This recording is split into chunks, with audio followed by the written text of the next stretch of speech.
본문의 말씀을 가지고 하나님의 구원의 목적, 교회라는 제목으로 하나님 말씀 전하도록 하겠습니다. 자, 오늘부터는 예배소서를 중심으로 한 교회론에 관한 주제 설교를 한동안 몇 달 동안 진행을 하려고 합니다. 여러분은 교회를 어떤 곳이라고 생각하십니까? 우리는 이제 여기에 대해서 우리는 너무나 많은 말을 들었기 때문에 쉽게 대답을 할 수 있습니다. 교회는 건물이 아니고 조직이 아니며 우리 자신이 교회입니다. 라고 그렇게 대답할 것입니다. 그 말은 맞는 말입니다. 예수 그리스도를 믿음으로 한 몸 된 우리가 곧 우리 자신이 교회인 것은 분명합니다. 그러나 이런 대답은 틀린 말은 아니지만 약간은 충분한 대답은 아니며 너무 단편적인 대답으로 보여집니다. 왜냐하면 우리가 교회를 이해하는 데 있어서 굉장히 다층적인 측면으로 이해를 해야 되기 때문입니다. 우리가 교회를 제대로 이해하기 위해서는 하나님의 구원의 경륜의 관점에서도 우리는 살펴봐야 합니다. 먼저 하나님의 창조를 우리가 생각해 봤으면 좋겠습니다. 하나님의 창조는 뭐의 창조라고 했습니까? 하나님 나라의 창조다. 그래서 하나님은 천지창조를 어떻게 하시냐면 여러 천지창조에 몇 가지 특징이 있다고 했죠. 그죠? 그 몇 가지 특징이 뭡니까? 무에서 유로의 창조다. 라고 했습니다. 그래서 그러면 이 무에서 유로의 창조의 의미가 뭐냐라고 했었을 때 이것이 하나님만이 진정한 창조자이심을 드러내고 있다라고 이야기를 합니다. 다른 세상의 모든 창조자들, 우리도 창조적인 활동을 하죠. 뭔가 새로 만들어내고 그림도 새로 만들어내며 또 어떤 새로운 작품을 만들어내는 창조적인 활동을 합니다. 그러나 기존에 있는 것들을 가지고 우리는 창조를 하죠. 그러나 하나님은 아무것도 없는 무에서 유를 창조하시죠. 하나님만이 진정한 창조자이심을 드러냅니다. 하나님은 또한 말씀으로 창조하셨습니다. 그분은 의지를 가지시면요, 그 의지대로 되어집니다. 그래서 말씀하시면 그 말씀대로 되시는 거죠. 하나님은 전능하신 하나님이심을 드러냅니다. 또 하나님의 창조는요, 혼돈과 공허를 질서와 충만으로 채우는 이러한 창조였죠. 그래서 하나님 태초의 상태가 혼돈한 상태였지만 하나님은 그 혼돈한 상태에서 질서를 부여하시고 공허했다라고 했는데 그 공허함에 여러 가지를 채우심으로 충만케 하셨습니다. 무엇보다도 하나님의 창조는요, 인간 중심의 창조였죠. 이 모든 하나님의 창조가 인간을 위한 창조였다라는 것을 보여주고 있습니다. 왜냐하면 이 우주 만물이 얼마나 넓습니까? 그죠? 뭐 1광년, 2광년 거리가 아니에요. 몇억 광년, 빛으로 몇억 년을 가야 되는 그 거리보다도 더 큰 이런 우주지만 하나님은 그 우주에 대한 관심이 별로 없으신 거예요. 오직 어디에만? 지구 중심에 또한 인간의 살기에 적합한 환경을 만드시는 거기에 하나님은 모든 관심을 기울이고 계시죠. 그래서 이런 창조들을 보았을 때 인간 중심의 창조였다라는 것을 우리는 알 수가 있습니다. 이 모든 하나님의 창조의 목적은 하나님 나라의 창조였다. 라는 것을 알 수가 있어요. 그 인간 중심의 모든 살기에 적합한, 안식하기에 적합한 땅에서 인간은 사명을 감당하고 돕는 배필로 서로 살아가며 하나님의 통치 가운데 복된 안식을 누리면서 살아가는 것이 하나님의 창조의 목적이었다. 한마디로 말하면 하나님 나라의 창조였다라고 그렇게 말을 할 수가 있습니다. 그런데 이런 하나님의 나라에서 인간은요, 하나님의 통치를 받으면서 살아가야 했어요. 이것을 가장 적나라하게 보여준 것이 뭐냐면 선악과예요, 선악과. 하나의 금지 명령을 통해서 인간도 하나님의 통치 아래 놓여져 있고 하나님의 통치를 받아야 하는 존재라는 것을 드러내주고 있죠. 그런데 이제 인간은 하나님의 통치를 거부하고 자존적 존재가 되기를 선택했습니다. 그래서 이 선악과를 먹는 행위는요, 단순히 과일 하나 따먹는 행위가 아니고 하나님의 왕되심을 거부하는 행위이며, 이제 자신이 선악을 구별하겠다는, 자신이 선악을 규정하는 주체가 되겠다고 하는 이러한 독립선언과 같은 행위였다. 그래서 이런 인간의 선악과를 따먹는 행위는 하나님에 대한 반역이었다라고 할 수가 있습니다. 이러한 하나님에 대한 반역으로 말미암아 인간은 하나님 나라를 상실하게 되어졌죠. 그래서 하나님 나라에서 추방을 당하게 되었습니다. 왜냐하면 하나님의 통치를 받기 싫으니까 어떻게 되는 거예요? 하나님의 땅에서 하나님의 통치에서 벗어나는 것은 너무나 당연한 결과입니다. 그 결과로 인해서 땅은 저주를 받았습니다.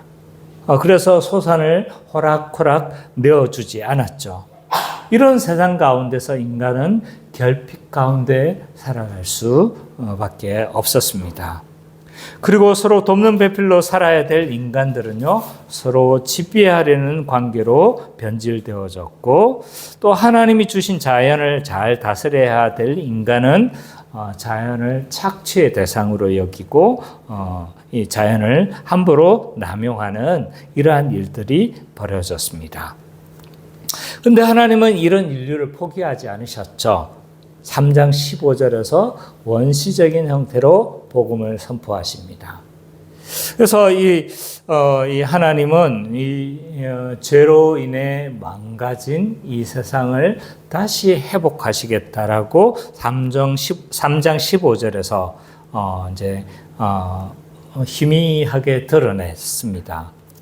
그래서 이 구약의 모든 역사는 어떤 역사냐라고 했었을 때 하나님 나라를 회복해 가시는 하나님의 구원 역사다 라고 그렇게 정의할 수 있습니다. 그래서 구약의 모든 역사는요, 그리스도를 보내주시겠다는 약속으로 충만하고 그리스도를 보내주시겠다는 약속으로 도배가 되어져 있습니다. 왜냐하면 이 그리스도가 이 망가진 이 모든 세상을 회복시키시고 원래대로 또는 원래보다 더 나은 세상으로 회복시키시는 주체이시기 때문에 그리스도를 증거하고 있습니다. 그래서 예수님도요, 요한복음 5장 39절에 보면 구약이 자신을 증거하는 것이다 라고 말씀하세요. 너희가 성경에서 영생을 얻는 줄 생각하고 성경을 연구하거니와 이 성경이 곧 내게 대하여 증언하는 것이니라 라고 그렇게 말씀하고 있습니다. 요한복음 5장 39절에서 이제 예수님은 구약의 모든 증거가 자신에 대한 증거다 라고 그렇게 말씀하고 있죠. 그리고 그 예수님은 2000년 전에 하나님의 창조 목적을 회복하려 이 땅에 오셨습니다. 왜 이 긴 이야기, 이 복음의 전말을 이야기를 하냐 하면 오늘 본문을 설명하기 위함입니다.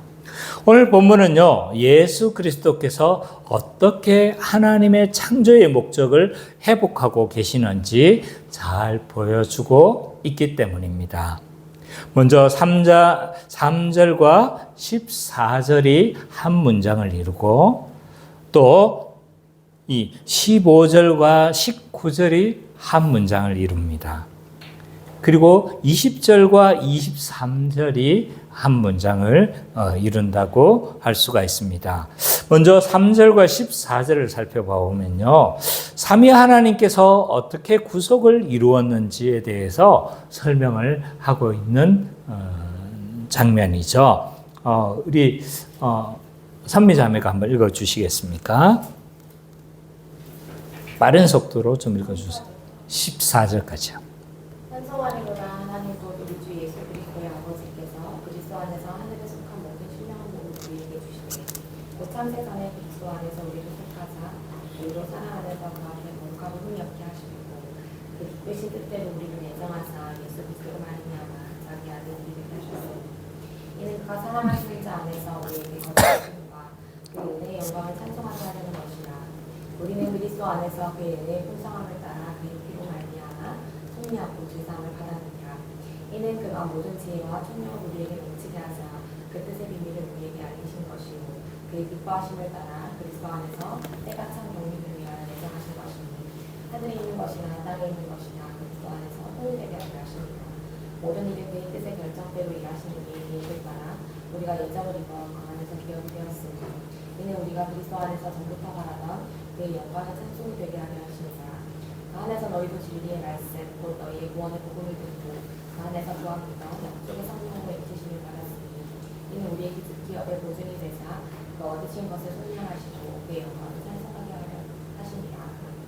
아멘. 자, 오늘 이 3절부터 14절을 보면 성부 하나님이 구원 경륜을 위해서 무슨 일을 하셨는지, 또 성자 예수님이 구원 경륜을 위해서 무엇을 하셨는지, 성령 하나님이 구원 경륜을 위해서 무엇을 하셨는지에 대해서 자세히 설명을 하고 있습니다. 이러한 이제 삼위 하나님의 구원 경륜을 말하기 전에 이 3절은 이 모든 것을 함축하는 용어로 이야기를 하고 있죠. 한번 3절을 읽어볼까요? 시작. 찬송하리로다 하나님 곧 우리 주 예수 그리스도의 아버지께서 그리스도 안에서 하늘에 속한 모든 신령한 복을 우리에게 주시되라고 이야기를 하고 있어요. 그래서 이 3절은요 4절과 14절의 내용을 다 한마디로 함축해 놓은 구절이다 라고 말을 할 수가 있습니다. 이 복을 주셨는데 누가 주셨어요? 하나님 곧 우리 주 예수 그리스도의 아버지. 말이 좀 어렵지만 하나님이 곧 이 복을 주셨다라고 이야기를 하고 있죠. 근데 그 복은 누구 안에서 실현되어진 복입니까? 그리스도 안에서 실현되어진 복이다라고 이야기를 하고 있는 거죠. 근데 이 복은 실제적으로 누구에 의해서 주어지는 복입니까? 어떻게 적용되어지는 거예요? 성령을 통해서 주어지는 복인데, 근데 오늘 본문에는 뭐라고 되어 있어요? 신령한 복이다라고 되어 있는 거예요. 그래서 이 신령한 복이라는 것은, 신령은 항상 뭘로 좀 바꾸는 게 거의 맞다? 성령이라는 용어로. 요한복음에서도 신령과 진정으로 예배할 찐이라 이러니까 신령하게 막 거룩하게 드려야 된다고 생각하는데, 이 신령이란 성령과 진리로 거죠. 그래서 이 신령한 복이란 성령을 통해서 주어지는 복이다 라고 이야기를 하고 있는 거죠.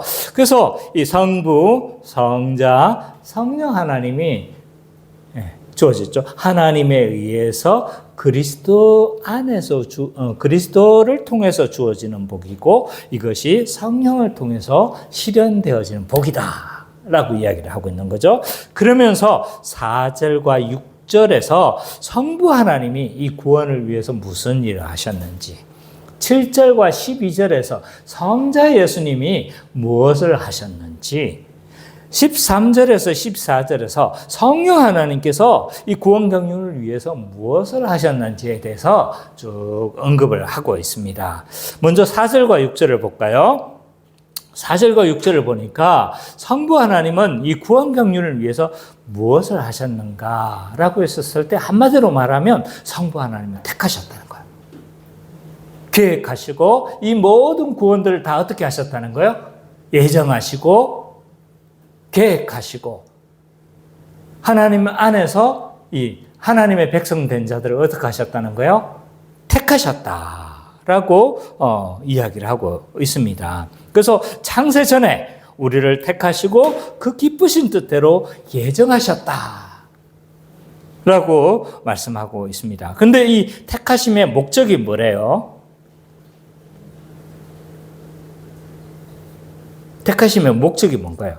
거룩하고 흠이 없게 하시려고. 그래서 뭐가 되게? 하나님의 아들들이 되게 하시는 것을 목적으로 하고 있는 거예요. 물론 이 일들은 그리스도 안에서 이루어지는 일들이죠. 그리스도를 믿음으로 말미암아 우리가 거룩해지고 그리스도의 의가 우리에게 주어짐으로 말미암아 이런 모든 것들이 그리스도 안에서 실현되어지는 거죠. 그리고 7절과 12절에서는요, 성자 예수님이 구원 경륜을 위해서 무엇을 하셨는가 그렇게 말씀하고 있습니다. 그런데 7절에 보니까 무엇을 한 거예요? 그의 피로 말미암아 속량 곧 제사함을 받았느니라 이렇게 말씀하고 있습니다. 여기서 피는 당연히 이제 우리가 생각할 수 있겠죠. 예수 그리스도의 형벌 대속적 죽음을 가리킨다. 그러면서 8절과 10절에 보니까 이런 구원 경륜의 목적이 뭐라고 이야기를 하고 있는 거예요?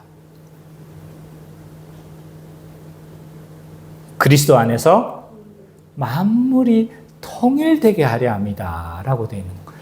이 통일이라는 용어가 나오니까 우리의 소원은 통일 이거밖에 생각이 안 나요. 여기서 말하는 통일은 뭘 의미하는 걸까요?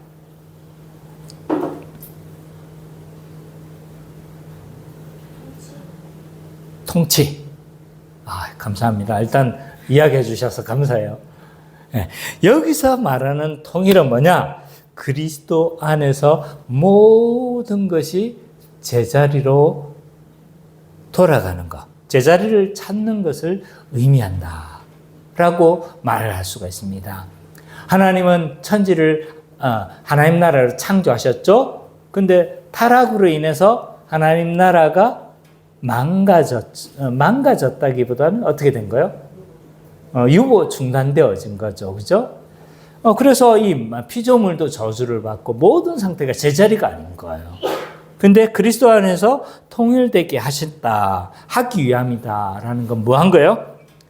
모든 것이 제자리를 찾는 것을 통일이다라고 그렇게 말을 할 수가 있습니다. 또 다르게 표현하면 하나님이 창조하신 피조 세계와 사람이 하나님의 뜻대로 회복되어지는 것이다 라고 표현도 할 수가 있을 것 같습니다.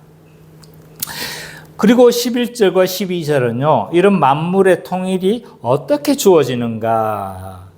이런 구원 경륜은 이미 유대인들에게 진행이 되고 있었고 13절, 14절에 보니까 이 이방인인 너희도 복음이 전파되어 함께 기업을 얻었다라고 이야기를 하면서 이런 회복은 유대인뿐만 아니라 누구에게도 해당되는 거라고 이야기를 하고 있는 거예요?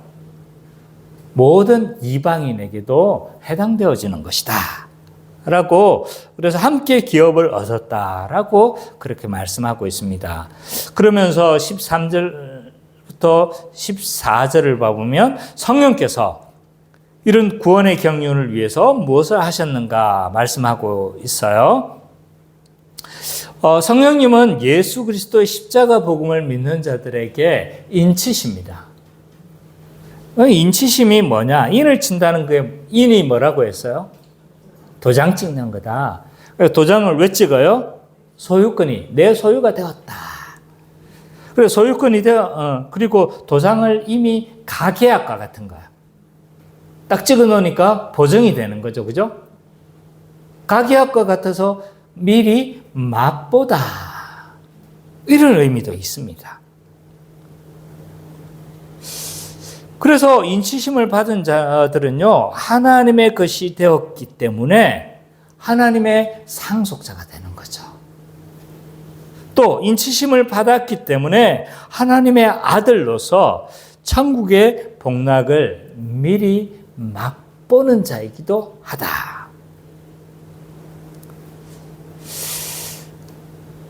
따라서 이 어떻게 구원 경륜이 성취되냐라고 했었을 때 이 말로 요약할 수 있어요. 하나님께서 선택하시고 그리스도의 십자가를 통해서 실현되어지며 성령님을 통해서 적용되어지고 맛보게 되어진다. 라고 그렇게 한마디로 정의를 할 수가 있는 거죠. 그러면서 15절과 19절은요. 바울이 에베소 교인들에 대해서 감사하고 그들에 대한 기도를 하고 있습니다. 15, 16절을 봐보면요. 에베소 성도들을 향한 이 감사를, 바울의 감사를 표현하고 있어요. 바울은 에베소의 성도들의 무엇 때문에 감사하고 있습니까? 그들의 믿음과 사랑으로 인해서 감사하고 있는 거예요. 믿음과 사랑은요, 구원받은 자의 전형적인 특징이죠. 특히 사랑은요, 구원받은 자의 전형적인 특징이라고 할 수 있습니다. 따라서 이들의 사랑은 그들의 믿음이 뭐 되었다는 걸, 참되다는 걸 증명해 주고 있는 거죠. 그죠?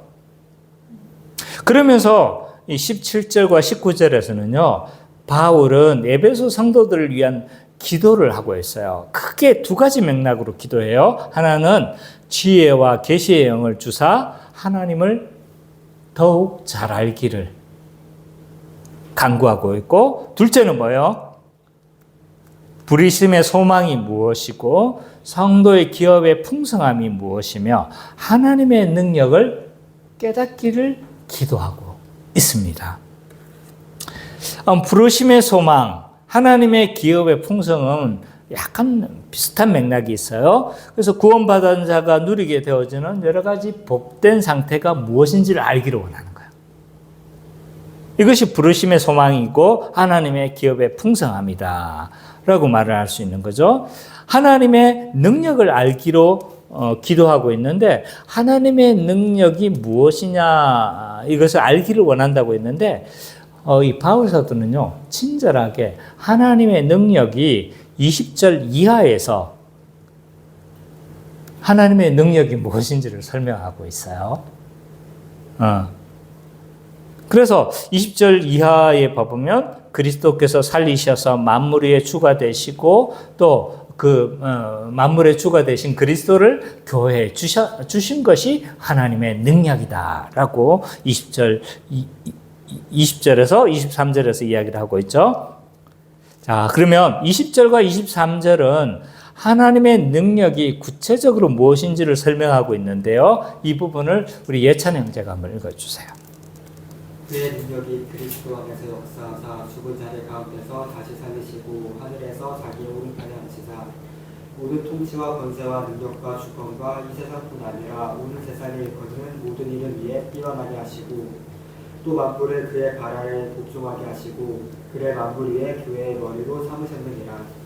교회는 그의 몸이니 만물 안에서 만물을 충만하게 하시는 이의 충만함이니라. 예, 20절과 23절에 보면 이 하나님의 능력을 20절에서 알기를 원한다, 19절에서 알기를 원한다라고 되어져 있는데 20절에서 이미 그 하나님의 능력이 뭔지를 설명해 버리는 거예요. 그죠? 그래서 이 하나님의 능력이 뭐예요? 그리스도를 통해서 어떻게 드러납니까? 그리스도의 부활로 드러나고 또 성천하셔서 보좌의 우편에 앉히시고 그리고 모든 것 위에 뛰어나게 하시고 또 만물을 그 발 아래 복종하게 하시며 그리고 그 예수님을 교회의 머리로 삼으심이 하나님의 능력이다 라고 그렇게 설명을 하고 있습니다. 자, 부활, 성천, 보좌의 우편에 앉으심 그리고 교회의 머리로 주신 것이 어떻게 하나님의 능력을 나타내는가라고 했었을 때 그리스도의 부활은 이제 뭐예요? 죄와 사망의 세력을 깨뜨린 사건이죠. 그래서 죽음의 권세를 이기시고 죄의 권세를 이기심을 드러낸다라고 할 수가 있어요. 부활은 누구의 칭이다? 예수님의 칭이다. 이렇게 표현되는 거예요. 예수님의 칭의가 뭐냐? 예수님이 어렵지 않은데 어렵다 칭한 거냐? 그게 아닌 거예요. 예수님이 의로우심이 부활하심을 통해서 어떻게 되어졌다는 거예요? 확정되어지고 드러나고 증명되어졌다는 거죠. 그래서 이 부활하심을 통해서 그의 의로우심과 십자가 사역이 사실임이 증명되어졌습니다. 그리고 그 예수님은 승천하셔서 보좌의 우편에 앉으셨고, 보좌의 우편에 앉으셨다는 것 뭘 의미한다고 했어요? 승천하심은 높이 되심을 드러냈고, 사도신경이 이걸 고백하고 있잖아요. 보좌의 우편에 앉으셨다. 이게 어떤 의미라고 했습니까? 그렇죠. 보좌에 앉았다는 건 뭐냐면 통치권을 의미해요. 그래서 이 보좌는 왕의 보좌입니다. 왕의 보좌에 앉으셔서 통치자로 세워지신 거죠. 그래서 모든 만물이 다 어떻게 하는 거예요? 그 발 아래 복종하셨다라고 그렇게 표현되고 있습니다. 근데 이렇게 하신 이유가 뭐래요? 예수님을 교회의 머리로 삼기 위해서 이렇게 하셨다라고 이야기를 해요. 그래서 만물의 주가 되신 예수님, 부활하시고 승천하시고 높이 되셔서 주가 되신 그 예수님, 그 예수님이 그 하나님의 능력이 나타났는데 그렇게 하신 이유가 뭐냐? 만물의 주가 되신 그 예수님을 교회를 위해서 머리로 주시기 위해서 그렇게 하셨다는 거예요. 그래서 교회는 하나님의 충만이다. 하나님이 충만함이 나타나는 곳이다. 라고 이야기를 하는 거예요.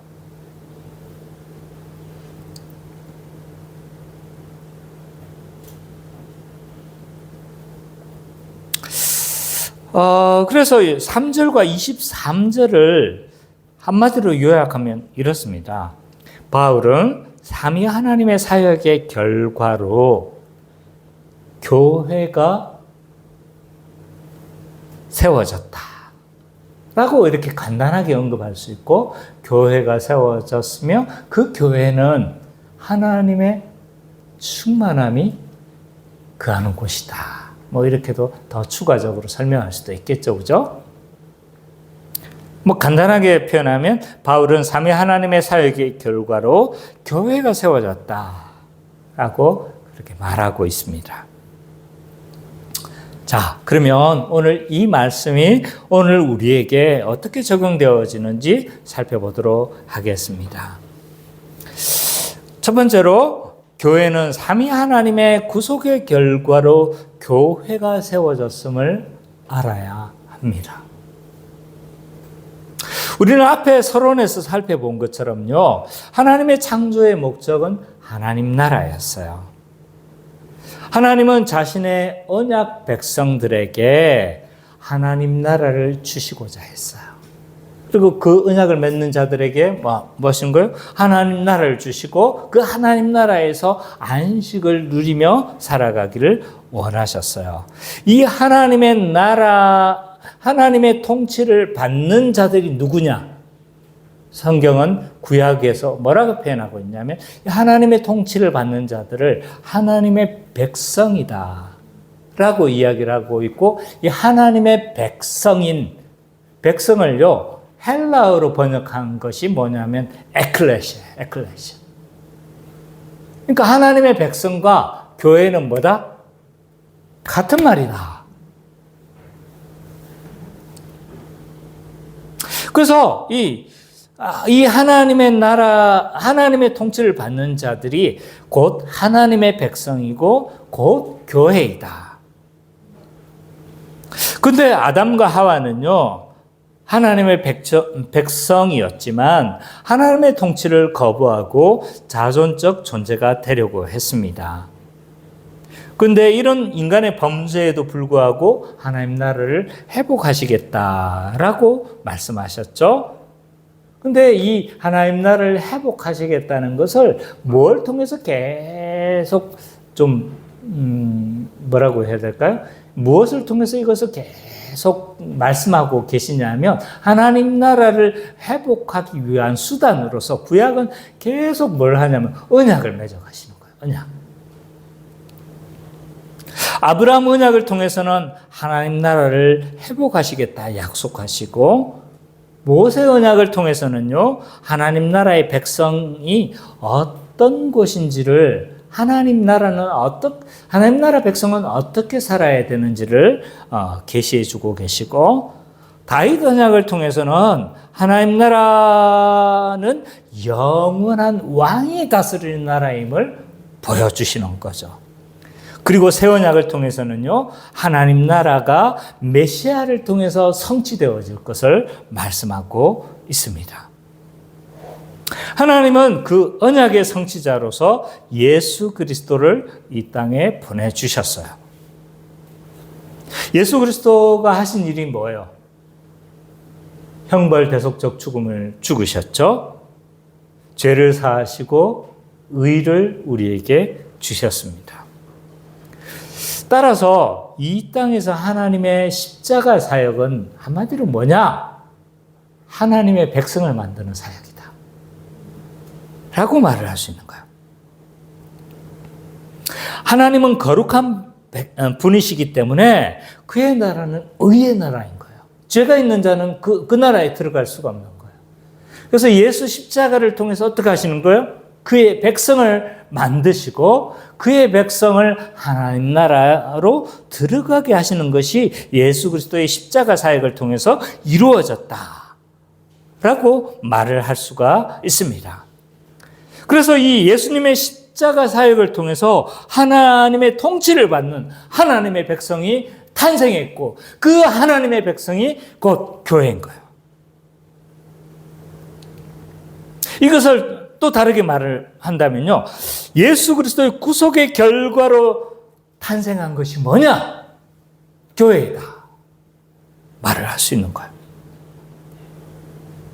그래서 바울 사도는요. 하나님의 구원 경륜을 쭉 설명하는 거예요. 쭉 설명하고 나서 뭘로 마무리하고 있는 거예요, 지금? 교회로 마무리하고 있잖아요.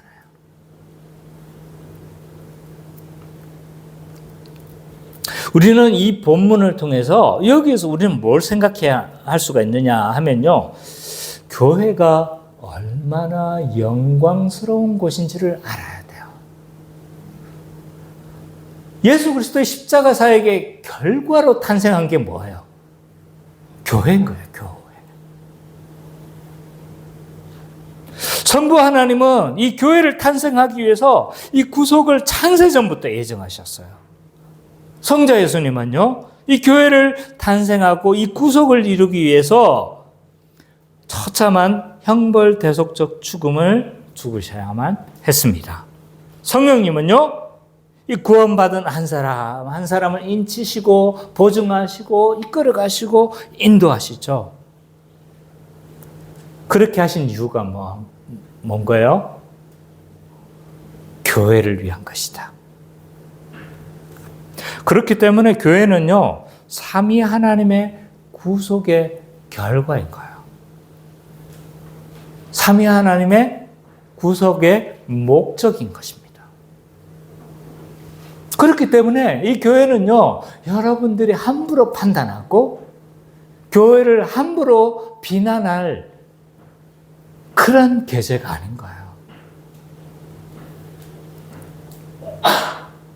우리는 교회를 너무나 쉽게 생각하는 경향이 있습니다. 심지어 이 교회를 아주 아무것도 아닌 것이냐 그렇게 말하는 자들이 너무나 많습니다. 어떤 사람은요, 교회가 타락했으니 교회에서 뛰어내리라 라고 표현하는 사람들이 있어요. 지금의 교회는 아무 쓸모가 없고 타락했으니 그 배에서 뛰어내리라 라고 말하는 분이 계셨어요. 어떤 사람은요, 가시적인 교회가 너무 타락했으니까 이 가시적인 지역 교회를 부정하려고 하는 사람들도 많이 있습니다. 어떤 사람은 그렇게까지는 하지 않지만 교회에 대해서 아무 소망도 없고 아무런 기대도 하지 않는 많은 사람들을 우리는 바라보게 되어집니다. 그러나 교회는 그런 곳이 아닌 거예요. 하나님의 삼위 하나님의 구속의 결과이며 구속의 목적이 곧 교회인 거예요. 이 교회를 통해서 하나님은 무언가를 성취하시려고 하시는 목적이 있었던 겁니다. 그게 뭘까요?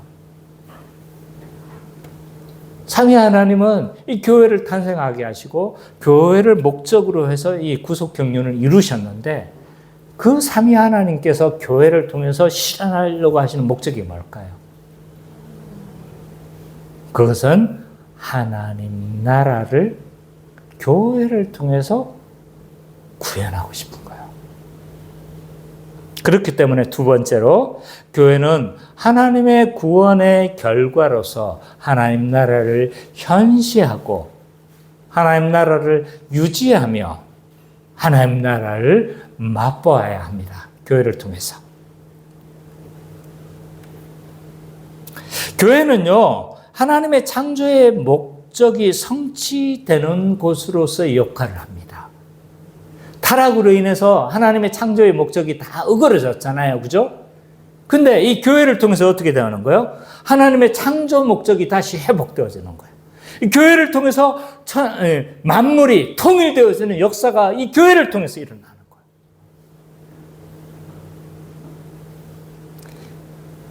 하나님의 창조의 목적인 하나님 나라를 만드시고 하나님 나라에 안식을 주시려고 했는데 교회를 통해서 이 일들이 이루어지려고 하는 것이 교회가 가지는 역할이다 라고 할 수 있습니다. 예수 그리스도의 오심으로 하나님 나라는 이 땅에 왔어요. 왜? 하나님의 백성이 회복되어졌기 때문이에요. 교회가 왔다는 건 곧 하나님 나라가 왔다는 것과 동일한 표현인 거죠. 같은 것은 아니나 같은 표현과 맞먹습니다. 그렇기 때문에 이 교회를 통해서 우리는 하나님 나라가 왔음이 드러나야 하고 이 교회를 통해서 하나님 나라가 유지되어지고 확장되어지며 교회를 통해서 하나님 나라를 맛보며 하나님 나라를 맛보기 때문에 하나님 나라를 소망해야 되는 거죠. 그래서 교회는요, 하나님 나라가 이 땅에 왔음을 보여주는 역할을 해야 돼요. 이것을 저는 뭘로 표현했습니까? 교회는 하나님 나라의 어떤 단어로 표현했습니까? 증시, 현시라는 표현을 했어요. 교회는 하나님 나라의 현시다. 현재적으로 보여주는 역할을 하는 것이 교회입니다. 교회는 하나님 나라의 증시다. 증거하여 보여주는 것이 곧 하나님 나라다.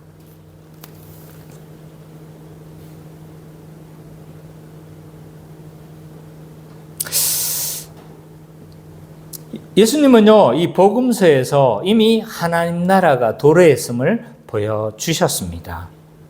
그리고 예수 그리스도께서는 그의 행하심을 통해서 하나님 나라를 보여주신 거예요.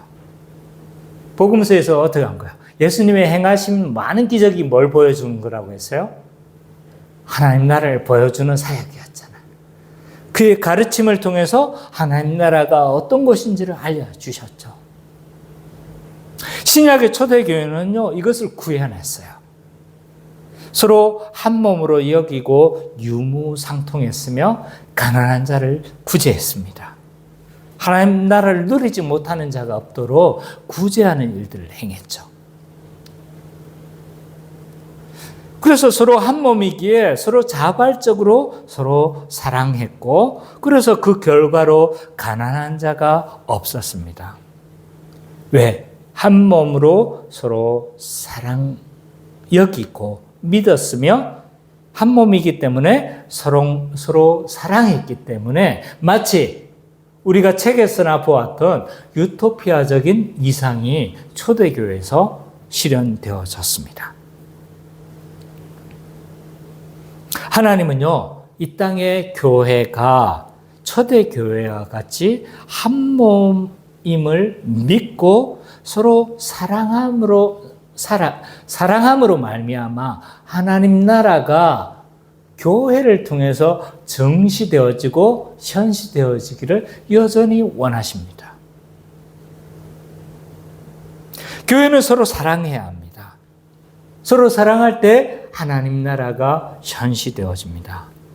요한복음 13장 35절에 이렇게 말씀하고 있습니다. 너희가 서로 사랑하면 이로써 모든 사람이 너희가 내 제자인 줄 알리라. 요한일서에서는 또 이렇게 말씀하고 있습니다. 너희가 서로 사랑할 때 하나님은 보이지 않지만 그 하나님이 보여지게 될 것이다 라고 그렇게 말을 하고 있는 거죠. 우리가 서로 사랑할 때 하나님의 나라가 왔음이 보여집니다. 그래서 신학자들은 교회는 하나님 나라를 현시하고 증시하는 기관이다 라고 그렇게 교회를 말하고 있습니다. 또한 교회는요, 하나님 나라의 도구로서의 역할을 합니다. 하나님 나라를 확장하고 하나님 나라를 유지하는 도구인 거죠. 교회는 하나님 나라의 도구로서 복음을 전파하고 제자를 양육하고 하나님 나라를 확장하고, 그래서 이 교회는 어떤 일들을 해야 하냐면 성경과 복음을 잘 가르쳐야 합니다. 왜? 성경과 복음이 하나님의 백성답게 살아가도록 세우기 때문입니다. 따라서 교회는 하나님 나라의 도구로서 신앙을 전수하고 하나님 나라를 유지하고 확장하는 역할을 한다라고 그렇게도 말을 할 수가 있습니다. 또한 교회는요, 하나님 나라를 미리 맛보고 다가올 나라를 소망하게 하는 역할도 합니다. 교회는 하나님 나라의 공동체 안에서, 교회 공동체 안에서 미리 하나님 나라를 경험하게 하는 역할을 하는 거죠. 교회는요, 저 하늘에 있는 하나님의 나라를 이 땅에 뭐하게 하는 역할을 하는 거예요? 현재로 가져오는 역할을 합니다. 말씀을 믿고 말씀의 순종함을 통해서 우리는 하나님의 나라를 누립니다. 그러므로 교회는요, 하나님 나라의 간판이며 교회는 하나님 나라의 도구이며 교회는 하나님 나라의 미리 보기의 역할을 한다고 할 수가 있습니다. 그러나 현실의 교회를 바라보면요, 과연 하나님 나라의 간판이며 하나님 나라의 도구로서의 역할을 우리는 감당하고 있는가? 많은 실망감이 들 때가 많습니다. 교회와 관련된 소송이 총 법원에서 계류 중인 소송이 25,000건이라고 합니다. 교회가 한 5만 교회가 되어집니다. 그러면 통계적으로 봤을 때 교회의 절반이 분쟁하고 있다는 겁니다. 왜 이렇게 분쟁하는가? 목사는 장로의 위라고 생각을 하고 장로는 또 뭐라고 생각한 거예요? 목사를 한낱 고용인으로 생각하는, 자신이 고용주라고 그렇게 생각을 합니다. 이것은 복음의 인식이 아닙니다. 복음이 가르치는 바가 아닙니다. 이런 생각은 결국 분쟁으로 이어질 수밖에 없습니다. 또한 교회 윤리는 어떻습니까? 땅바닥에 떨어졌죠. 교회 세습이 만연하고 금전적 타락과 성적인 타락이 교회 안에서도 만연합니다. 교회는 세상 가운데서 선지자적 사명을 가지고 세상을 염려하고 전하는 역할을 해야 합니다. 그러나 지금은 세상이 교회를 염려합니다. 교회는 과연 하나님 나라의 간판이며 도구이며 미리 보기의 역할을 하고 있는가? 우리는 실망감이 많이 들 수도 있습니다. 그러함에도 불구하고 하나님의 교회를 향하신 하나님의 기대와 목적을 우리는 항상 기억해야 합니다. 왜냐하면 교회는 그리스도께서 아직 이 교회를 통한 소망을 아직 거두지 않았기 때문입니다. 교회가 얼마나 영광스러운 곳이었습니까? 구원의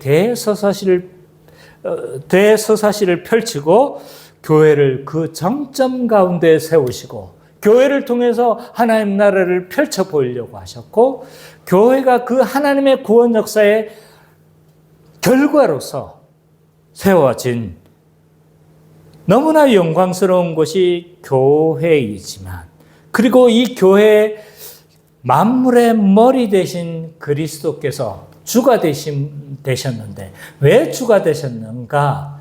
교회에 부어주시기 위함이다 라고 그렇게 말씀하고 있습니다. 이렇게 영광스러운 것이 교회입니다. 그리고 이 땅에 하나님 나라를 두시고 지금도 그리스도는 교회를 다스리시고 인도하시고 비록 교회가 타락하고 여러 가지 어려운 모습을 보이곤 있지만 그러나 그리스도께서 교회를 포기하지 않으셨다면 우리도 교회를 포기하지 말아야 합니다. 그렇기 때문에 우리는 교회를 바라보면서 항상 실망할 수 있습니다. 그러나 우리는 성경적인 교회를 열망하고 성경적인 교회가 어떤 곳인지를 알며 하나님이 꿈꾸신 교회가 무엇인지를 기대하면서 오늘도 우리가 성경적인 교회를 꿈꾸며 달려가는 우리 기쁨의 교회 모든 성도님 되시기를 간절히 축원합니다.